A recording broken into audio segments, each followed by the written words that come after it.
Նախագիծը ըստ որի 27 տարին լրացած այն քաղաքացիները, որոնք ծառայությունից խուսափել են տարբեր հանգամանքներով, կարող են փող տալ, ազատվել, ըստ էության հանձնաժողովում ընդունվեց։ Տեսեք նախագծի մասին ես ավելի ճիշտ ներկայացնեմ, որպեսզի դիտողները հասկանան ինչի մասին է խոսքը։ Գործող օրենսդրությամբ պարտադիր զինվորական ծառայության ենթակային 18-ից 27 տարեկան քաղաքացիները եւ 27-ից հետո քաղաքացիները եթե չեն ծառայել, քրեական գործ է հարուցվել նրանց վրա, նրանք չեն կարող ծառայել եւ ունեն միայն մեկ տարբերակ՝ դատապարտվել ազատազրկման 2-ից 5 տարի ժամկետով։ Նշեմ, որ այս պահին ունենք 1200-ից ավել տղաներ, ովքեր մեր հայրենակիցներն են, բնակվում են արտասահմանում, նրանք չեն ծառայել եւ հիմա գտնվում են հետախուզման մեջ բանակում չծառայելու հանգամանքով։ Եթե նրանք այժմ վերադառնան կամ հայտնաբերվեն, նրանք պետք է դատապարտվեն ազատազրկման 2-ից 5 տարի ժամկետով, որևէ այլ տարբերակ չունեն։ Եթե անգամ ցանկանան կան 2 տարի ժամկետով կամ օրինակ 5 տարի ժամկետով ծառայեն ազատազրկվելու փոխարեն, միևնույն է, չունեն նման հնարավորություն։ Օրենքով ես մեր հայրենակիցներին տալիս եմ հնարավորություն, որպեսզի նրանք գան, ծառայեն 2 տարի ժամկետով, իրենց բացը լրացնեն եւ քրեական գործը կարճվի։ Այսինքն պետությունը ստիպված չլինի նրանց վրա ծախսել 15 միլիոն դրամ անազատության մեջ պահելու համար, այլ իրենք կան ծառայեն եւ դրանով իրենց ներդրում ունենան բանակի մեջ եւ նաեւ մեր պետության պահպանության գործում։ Եթե ինչ-ինչ հանգամանքներով մեր քաղաքացիները 27 տարեկանը լեռնանալուց հետո ունեն ընտանիք, ծանրաբեռնվածություն կամ առողջական խնդիրներ, որոնցով պայմանավորված չեն կարող ծառայել, նրանք կարող են վճարել որոշակի գումարներ եւ ծառայել կրճատված ժամկետով։ Օրինակ վճարել 8 միլիոն ծառայել 1 ամիս, վճարել 5 միլիոն ծառայել 6 ամիս, վճարել 2.5 միլիոն ծառայել 1 տարի կամ չվճարել եւ ծառայել 2 տարի ժամկետով։ Այս օրենքի շնորհիվ 1 տարվա ընթացքում առաջիկա տարվա ընթացքում մենք կունենանք մոտավորապես մինչև 5 միլիոն դոլարի պետական եկամուտ եւ նաեւ կունենանք հարյուրավոր քաղաքացիներ, ովքեր կվերադառնան Հայաստանի Հանրապետություն եւ կհաշվառվեն պայստազորով։ Չենք ունեն նաեւ հարյուրավոր քաղաքացիներ, ովքեր կփորձեն իրենց զավակներին անչափահաս տարիքում հեռացնել Հայաստանից, այդ ընթացքում հավաքել X գումար, գալ վճարել եւ որևիցե կերպ չծառայել բանակում։ Այդ խնդիրը այսօր էլ կա։ Իմ նախորդ օրենքի նախագիծը, որ ազգային ժողովում տապալվեց, գալիս էր լուծելու այս խնդիրը։ Մենք ցավոք սրտի ունենք ամեն տարի բազմաթիվ քաղաքացիներ, ովքեր օրինակ հրաժարվում են Հայաստանի Հանրապետության քաղաքացիությունից, նշեմ, որ վերջին մի քանի տարիների ընթացքում զորակոչի թվի մոտավորապես 20%-ի չափով ունեցել են քաղաքացիությունից հրաժարվողների դեպքեր։ Հասկանում եք, թիվը ինչ մեծ է։ Եթե պայմանականորեն ասենք, հա, միջինացված մեր տարեկան զորակոչը 10,000 է, մոտավորապես 2000-ի կարգի տղաներ ամեն տարի հրաժարվում են։ Դա ահռելի սարսափելի մեծ թիվ է, այսինքն 4-5 տարվա ընթացքում մենք մի ամբողջ տարվա չափով զինծառայող ենք կորցնում, ովքեր քաղաքացիությունից հրաժարվում են։ Ես ինչ էի առաջարկել, որպեսզի 15 միլիոն турք սահմանենք, որպեսզի այս անձինք չհրաժարվեն, մնան եւ շարունակեն ապրել Հայաստանում, հետագայում գնալ ծառայության կամ այդ գումարը վճարել եւ կրճատված ժամկետով ծառայեն։ Չգիտես ինչու որևէ պատճառաբանություն չներկայացնելով մեր գործընկերները տապալեցին նախագիծը եւ նախագծի տապալումից հետո էլի շարունակում են հազարավոր քաղաքացիներ հրաժարվել քաղաքացիությունից եւ դրանով տուժում են մեր բանակը, զինված ուժերը, արդեն նշեցի, որ տարեկան շուրջ 20%-ի չափով միայն այս մասով նվազում ենք ունենալու։ Առաջիկայում ես նույնպես մեկ անգամ եւս այս նախագիծը շրջանառելու եմ, որովհետեւ գտնում եմ, որ անթույլատրելի է, որ մենք թույլ տանք մեր քաղաքացիները հեշտությամբ մի հատ դիմում տան 14 տարեկան հասակում քաղաքացիությունից հրաժարվեն ու շարունակեն Հայաստանում ապրել, ոնց որ մնացած բոլորը, ովքեր գնում են ծառայության, ովքեր որ ջանք են ներդնում, հաճախ վիրավորվում են, հաճախ զրկանքների են կներեք կամ կտրվելով իրենց ընտանիքից ժամանակ են անցկացնում զինված ուժերում, իրանք ունեն նույն երկիրը, որը ունեն նաև մեր մյուս քաղաքացիներով որևէ գումար չվճարելով ուղղակի քաղաքացիությունը հրաժարվում է։ Սա անընդունելի է, սրա դեմ ես առաջիկայում փորձել եմ կրկին եւս մեկ անգամ առնել, հույսով եմ այս անգամ մեր գործընկերները կամ դեմ չեն քվեարկի կամ գոնե փաստարկ կներկայացնեն, թե ինչու են դեմ, որտեվ անթույլատրելը չի կարող այդպես բան լինի ընդհանրապես։ Ու նաև ուրիշ բան էլ ասեմ, որ օրենքի տապալումից հետո քաղաքացիությունից հրաժարվողների թիվը աճել է։ Մոտ 30%-ով ավելի շատ են սկսել հրաժարվել օրենքի տապալումից հետո, ինչը թվերով առաջիկայում կներկայացնեմ, թե ինչքան վնաս է կրել Հայաստանի Հանրապետությունը։ Գործընկերների հետ կապված այս միջադեպին անդրադառնալով ձեր տպավորությամբ արդյոք ճիշտ է լրագրողներին նմանքեր դուրս անել ազգային ժողովից։ Այն դեպքում, որ ունեին պատգամավորի անցաթուղթ նրանք։ Խոսքը վերաբերվում է Ժողովուրդ օրաթերթի լրագրողներ Սոնային եւ Քնարին։ Ես նրանց ասել եմ, որ եթե դուք այստեղ եկել եք որպես հրավիրված անձիկ, որպես քաղաքացիներ, ես ձեզ կպաշտպանեմ եւ չեմ թողի, որ ձեզ դուրս հրավիրեն, որովհետեւ դրա իրավունքը որևէ մեկը չունի օրենքով սահմանված կարգով։ Առաջի փորձի ժամանակ երբ ՊՊՑ աշխատակիցները փորձեցին նրանց դուրս հրավիրել, ես ասացի, որ ներկայացրեք հիմքեր, այլապես նրանց դուրս հանելը անօրինական է եւ անհիմն է։ ՊՊՑ աշխատակիցները դուրս եկան, որը ժամանակ անց եւս մեկ անգամ ասացին դուրս եկեք եւ քնարը եւ Սոնան դուրս եկան ուղղակի նիստի դահլիճից։ Եթե նրանք դուրս չգային եւ պահանջեին օրինական հիմքեր, վստահաբար նրանք կշարունակեն մնալ լիստերի դահլիճում։ Պարոն Սարգսյան, դուք չտեսաք, բայց նրանց քաշ քշելով, թևերից բռնելով ուղղակի ազգային ժողովից հանեցին։ Լրագրողի վերաբերյալ նկատմամբ նման վերաբերմունքը ճիշտ է, ձեզ բռնի ուժով, առանց այդ ոչ ահաբեկչություն էին անում, ոչ էին խանգարում, ոչ ինչ։ Տեսեք, նրանցից պետք է անել հետեւյալը, իրենց որպես ազգային ժողով, որպես լրագրող մուտքը այս պահին սահմանափակված է եւ նրանք օրենքով իրավունք չունեն որպես լրագրող մուտք գործել ազգային ժողովի տարածք։ Դա օրենքով սահմանված կարգով սահմանված է։ Նրանք պետք է ուղղակի ասեն, որ իրենք որպես քաղաքացի են եկել եւ շարունակեն մնալ նիստերի դահլիճում, ինչը իմ համար անհասկանալի պատճառներով իրենք չարեցին ու ստիպված դուրս եկան։ Այդ վերաբերմունքը ճիշտ էր, որ գալիս էր դրան արանքից այսպես Անդրանիկ Քոչարյանին աչքով երանում, որ այո հանեք, ես ասում եմ։ Ես չեմ տիրապետում նման տեղեկատվություն։ Պարոն Սարգսյան, դուք բողոքարկել էիք, որ ցուցակում անցնելու համար փաստորեն մերժվեց, ինչ է նշանակում, որ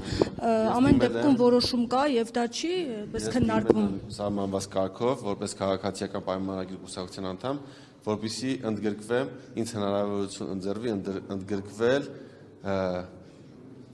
ցուցակի նախնական ընտրության կազմում, այսինքն դա ոչ թե ցուցակներ, այլ նախնական ընտրության կազմը, որից կուսակցականները պետք է ընտրության միջոցով որոշեին համամասնությամբ, թե ով ցուցակի որ հորիզոնականը պետք է զբաղեցնի։ Ինձ որևէ հիմնավորում չներկայացնելով քաղաքացիական պայմանագրի կուսակցությունը մերժել է, ես սահմանված կարգով բողոքարկել եմ վարչության որոշումը, ինձ հրավիրել են վարչության նիստի եւ որևէ ինձ համար ընդունելի պատճառաբանություն կամ ընդհանրապես պատճառաբանություն, որը ես համարում եմ օբյեկտիվ, չի ներկայացվել եւ իմ դիմումը մերժվել է եւ ես առաջիկայում չեմ կարող իրացնել իմ իրավունքը որպես կուսակցական եւ լինել ցուցակում, որպեսզի մեր կուսակցականները որոշեն, ես լինեմ ազգային ժողովում, թե ոչ։ Մենք որդեգրել ենք կուսակցությունը որդեգրել է քաղաքականություն, որ պետք է լինի թափանցիկություն, հավասարություն եւ պետք է լինի բոլոր կուսակցականների համար թափանցիկ գործընթացը։ Ցավոք սրտի բազմաթիվ կուսակցական իմ ընկերներ տարակուսանք են հայտնում, որ իրենք տեղեկացված չեն, թե ես ինչու թույլ չի տրվել, որպեսզի ես ընդգրկվեմ ցուցակում։ Ես առաջիկայի ընտրություններում, եթե որևէ բան չփոխվի, այսինքն եթե վարչությունը նոր որոշում չկայացնի, օրինակ վարչության նիստ չանեն ու որոշեն, որ չէ հայկի նկատմամբ սխալ ենք, արեք եք ընդգրկենք, ես չեմ լինի առաջիկա ընտրություններում քաղաքացիական պայմանագրի կուսակցության նախընտրական ցուցակում, ասեմ նաև նման ցանկություն չունեմ անգամ բողոքարկելուս չընդունելուց հետո լինել նախընտրական ցուցակում։ Ես արդեն պատասխանեցի հարցին։ Այսինքն կոնկրետ մնալու եք որպես ԿՊ Ես մինչև 2026 թվականի նոր ընտրությունների ավարտը եւ գումարվի հաջորդ խորհրդարանի 9-րդ գումարումը, դա մոտավորապես կլինի 2026 թվականի սեպտեմբերին, շարունակել եմ իմ լիազորությունների սահմաններում աշխատել եւ իրացնել բոլոր այն նպատակները, որ ունի մեր կուսակցությունը։ Անձնապես Փաշինյանի հետ հանդիպում կարող է պլանավորեք իրեն։ Չունեմ նման պլանավորում։ Ինչի մտածում եք չի ընդունի ձեզ։ Չէ, անհրաժեշտություն չկա։ Այս օրերի ընթացքում Այսինքն դուք հասկացաք, որ Փաշինյանը մտադիր է ձեզ չտեսնել ապագայում խորհրդանում։ Ես հասկացա, որ քաղաքացիական պայմանագրի կուսակցության վարչությունը չի ցանկանում, որպես ես լինեմ նախընտրական ցուցակում։ Այդպես նաև Նիկոլ Փաշինյանը։ Վարչությունը։ Ինչու եք դուք հիմա պաշտպանում Նիկոլ Փաշինյանին։ Ես կներեք որտեղ տեսակ պաշտպանել։ Վարչությունը ունի 20 անդամ։ Վարչությունը ունի 20 անդամ, բոլորի ձայները հավասար են եւ վարչությունը կայացրել է երկու որոշում, առաջի դեպքում մերժել է իմ ցուցակում ընդգրկվել է, երկրորդ դեպքում մերժել է իմ բողոքարկումը։ Եվ սա վարչության որոշումն է։ Այդ ձևակերպեմ Չէ, կներեք ուրիշ հարցեր խնդրում եմ։ Եթե կամենակ Փաշինյանը, դուք արդյոք չեք լինի այնտեղ։ Այդ հարցը ինձ չի ուղղված։ Facebook-յան ձեր էջում 2018 թվականից վիդեոներ եք պարբերաբար հրապարակում, ցույց տալով, որ Փաշինյանին աջակցել եք հեղափոխության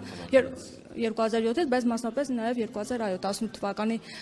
դեպքերի հետ կապված, այսինքն այս ամենը չօգնեց, հա, Փաշինյանին ոչինչ չասած, այն մարդիկ, ովքեր իր հետ ճանապարհ են անցել, հեղափոխություն են իրականացրել, փաստորեն նրանց էլ կարող է հեռացնել եւ որևէ խնդիր չունի։ Ես արդեն պատասխանեցի, որ վարչությունը կատարել է որոշում է կայացրել եւ նաեւ երկրորդ որոշումն է կայացրել, որով չի փոխել իր առաջի որոշումը,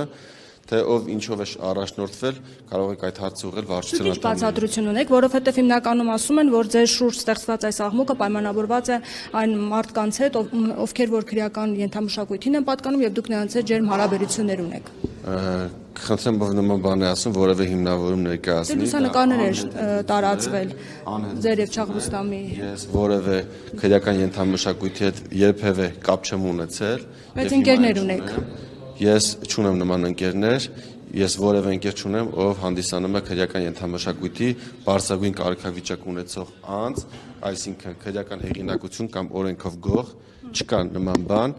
Ասեմ ավելին, ես միակ падգամավորն եմ, ով ազգային ժողովը մշտապես բարձրացրել է քրեական ենթամշակույթ կրող անձանց քրեական պատասխանատվության ենթարկելու հարցը եւ որևէ առումով աշխատանքը առաջ չի գնացել, այսինքն տրամաբանական եք համարում, որ միակ падգամավորը, ով ելույթներով ներքին գործերի նախարարին հարց տալով, բարձրացնելով քրեական ենթամշակույթ կրող անձանց հարցը, իրեն մեղադրում են, ասում են այս падգամավորը կապ ունի քրեական ենթամշակույթի հետ։ Այսինքն միակ անձն է, ով դրա մասին ազգային ժողովում բարձրաձայն խոսացել է, դա նշանակում է, որ ես սատարում եմ քրեական ենթամշակույթին։ Այսինքն երբ ես ասում եմ, որ օրենքով սահմանվում է, որ քրեական ենթամշակույթի բարձրագույն կարգավիճակ ունենալը, տալը, ստանալը, պահպանելը նախատեսում է քրեական պատասխանատվություն, պատիժ, մինչև 6 տարի ժամկետով ազատազրկում, ինչու չի օրենքով սահմանված նորմը կիրառվում, քանի որ ունենք օրենքով տասնյակ օրենքով գողեր, ովքեր գտնվում են ազատության մեջ, ինձ անհասկանալի պատասխաններ են տալիս ուժային կառույցները, որ ինչ որ անձանց մասով գնում է քրեական գործեր, ինչ որ անձանց մասով չկա տեղեկատվություն, մինչդեռ այդ տեղեկատվությունը, որ մենք ունենք տասնյակից ավել մոտ 2 տասնյակ օրենքով գողեր, նույն ներքին գործերի նախարարությունն է ինձ տրամադրել։ Այսինքն ինձ տրամադրում են, որ մենք ունենք 2 տասնյակ օրենքով գողեր, նաև ինձ տրամադրում են տեղեկատվություն, որ որևէ գող կալանքի մեջ չի գտնվում, բացառությամբ մեկ վրացի գողերով Հայաստանի հետ ընդհանրապես կապ չունի, այլ հոդվածով էր կալանավորվել եւ դատարանում չգիտես ոնց հայտարարել է, որ հանդիսանում օրենքով գող, նաև քրեական ենթամշակույթի հոդվածն է նրա վրա ավելացել, բացառությամբ այս դեպքի այս վիճակագրությունը ասում եմ անցած տարվա դրությամբ, որովհետեւ նոր վիճակագրություն չեմ բա, չենք ունեցել որևէ օրենքով գող, ով գտնվում է կալանքի մեջ։ Ունեցել ենք ովքեր գտնվել են տնային կներեք վարչական հսկողության տակ, այսինքն բրասլետով կամ գրավի դիմաց են դուրս եղել, ունեցել ենք բազմաթիվներ, ովքեր քրեական գործերը կարճվել են։ Այսինքն այս պայմաններում ու գալ ասել, որ Սարգսյան Հայկը քրեական ենթամշակույթին հովանավորում է, դրա պիտի չլինի ցուցակում, սա ոչ միայն սուտ է, այլ սա չեմ կարող այլ նկարագրել։ Բացատրություն, հա, ունեք նաև, որ ամեն դեպքում ձեզ թիմից մերժում են, կուսակցությունից մերժում են, դուք ինչ բացատրություն եք, ինչով եք Ես բացատրություն չունեմ, ու այլ հարցեր ունեք։ Որ է այլ կուսակցությունով մասնակցեք, եթե ոչ ԿՊ-ով։ Չկա նման հարց։ Եթե այլ հարցը չունեք, ամփոփենք, որտեղ հարցերը կրկնվում են։ Կառավարության հետ եւս խնդիրներ ունեք։ Կառավարության հետ որևէ խնդիր ըստիս չկա։ Ես շատ հաջող կերպով 5 օրենքի նախագիծ եմ ընդունել, որոնց կառավարությունը տվել է դրական եզրակացություն։ Այսօր 6-րդ օրենքն է քննարկվել հանձնաժողովում, որին նույնպես կառավարությունը տվել է դրական եզրակացություն։ Պատրաստվում եմ առաջիկայում մի շարք օրենքի նախագիծը շրջանառել մինչև իմ լիազորությունների ժամկետի ավարտը եւ համագործակցել կառավարության հետ։ Շնորհակալ եմ, եթե այլ հարցեր չկա նման հարց։ Պարոն Սարգսյան, այսօրին ձեզ տեսնում են գերիների հարազատներից մեկի հետ եւ շատ է խոսակցությունները, որ դա ձեր PR-ի համար եք դուք անում։ Ցավում եմ, որ նման խոսույթ կա,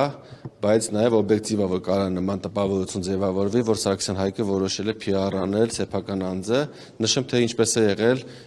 դեպքը եւ ինչպես է եղել կոնկրետ այս մասնավոր դեպքը, որ տեղի ունեցել 3։ Ուրեմն 3 չէ առաջի օրը մենք տեղեկություն ենք ստանում եւ եղբայրս, որ գերիներից մեկի կինը, ով բնակվում է Լիբանանում, ազգությամբ արաբ, Լիբանանի արաբ, Լինդա անունով կինը, ցանկանում է գալ Հայաստանի Հանրապետություն, որպեսզի տեսնի իր ամուսնուն, ով 5 տարի եղել է գերեվարված, 5 տարի 2 ամիս եղել է գերեվարված Ադրբեջանում։ Նման միտք է հնչել, որ նա չունի տոմսի գումար, որպեսզի վերադառնա հայրենիք։ Մենք կապվել ենք իր հետ, որպեսզի լուծենք այդ հարցը, որպեսզի նա վերադառնա։ Իմացել ենք, որ արդեն այլ հայրենակից, ով հետագայում ասեցին այլ դաշնակցության ներկայացուցիչը, տոմսը գնել է։ Ես չեմ ուզում, որպեսզի ստեղ որևէ քաղաքական հայացք կամ կուսակցական պատկանելություն տարանջատենք։ Շնորհակալ եմ այդ մեր հայրենակցից, դաշնակցության այդ կուսակցության ներկայացուցիչ կամ համակրից, չգիտեմ ով է, եղբայրս իր հետ խոսած է, ով գնել է այդ տոմսը, մենք ենք պատրաստվում գնել, ինքն է գնել, շատ շնորհակալ ենք դրա համար։ Լինդան վերադարձել է Հայաստանի Հանրապետություն, մենք իր հետ խոսել ենք, նա չուներ Հայաստանի Հանրապետությունը ոչ ընկերներ, ոչ բարեկամներ։ Մենք ցանկություն ենք հայտնել նրան օդանավակայանում դիմավորելու, որպեսզի ուղեկցենք, տանենք եւ իր ամուսնու հետ հանդիպի։ Շատ ուրախացել է, իդեպ Հայաստան վերադառնալուց հետո ասել է, որ ձեր զանգից հետո եմ որոշել վերադառնալ, քանի որ միջև դա չէի հավատում, որ ամուսնուս ազատ են արձակել, տեղեկատվությունը, որ ամուսնուն արձակել են, ստացել է լրատվականներից մեկից եւ չի հավատացել, ասել է ինչու եք իմ նյարդերի հետ խաղում, ինչու եք նման կեղծ տեղեկատվություն տալիս։ Միայն մեր խոսքից հետո նա հավատացել է եւ վերադարձել է, սա ասում եմ իր խոսքի մեկնաբանություններով։ Նրան դիմավորել ենք օդանավակայանում եւ ուղեկցել ենք, գնացել ենք հոսպիտալ, որտեղ պահվում էին մեր գերեվարված գերությունից վերադարձած տղաները։ Ասել են, որ նա գնացել է քննչական կոմիտե։ Միասին Լինդայի հետ գնացել ենք մեր տուն, որտեղ մոտ 5-6 ժամ սպասել ենք։ Քննչական կոմիտեից երբ ասել են, որ արդեն ավարտվել է գործողությունները, գնացել ենք եւ նրանք հանդիպել են ամուսիններով։ Դրանից հետո, քանի որ չեն ունեցել այլ ուղեկցող անձ, չեն ունեցել բարեկամներ, ընկերներ, չեն ունեցել որևէ դրամ իրենց գրպանում, մենք շարունակել ենք նրանց ուղեկցել, տանել հյուրանոց, այսօր առավոտյան, քանի որ ես նիստի ընկերներիցս մեկին եմ խնդրել, որպեսզի նրան եւս մեկ անգամ տանի քննչական կոմիտե, այսինքն այս աշխատանքը մենք անում ենք հասարակական հիմունքները, որպես քաղաքացի, տեղյակ ենք, որ այս անձինք չունեն բարեկամներ Հայաստանի Հանրապետություն, չունեն ֆինանսական միջոցներ, չեն ճանաչում քաղաքը եւ անհրաժեշտություն կա նրանց քաղաքում ուղեկցելու։ Այսինքն, եթե Լինդան օրինակ գար օդանավակայան Լիբանանից, որտեղ անհամեմատ ավելի տաքի քան Հայաստանում, եւ չիմանար որտեղ է պահվում իր ամուսինը, չիմանար թե ինչպես կարող է հասնել նրան, տեսակցել, չունենալով հեռախոսի համբար, չունենալով ինտերնետ եւ այլն, նա չէր կարողանում դա կազմակերպել, մենք փորձել ենք սա կազմակերպել եւ կարող է դա սա դիտվել որպես PR, բայց մենք սա արել ենք մեր հանգստության համար, որովհետեւ դիրապետել ենք տեղեկատվության, որ այս մեր լիբանանահայ բարեկամը Վիգենը տեղափոխվել է Հայաստան, տեղափոխվել է Շուշի մշտական բնակության։ Պատերազմի ընթացքում չի լքել Արցախը եւ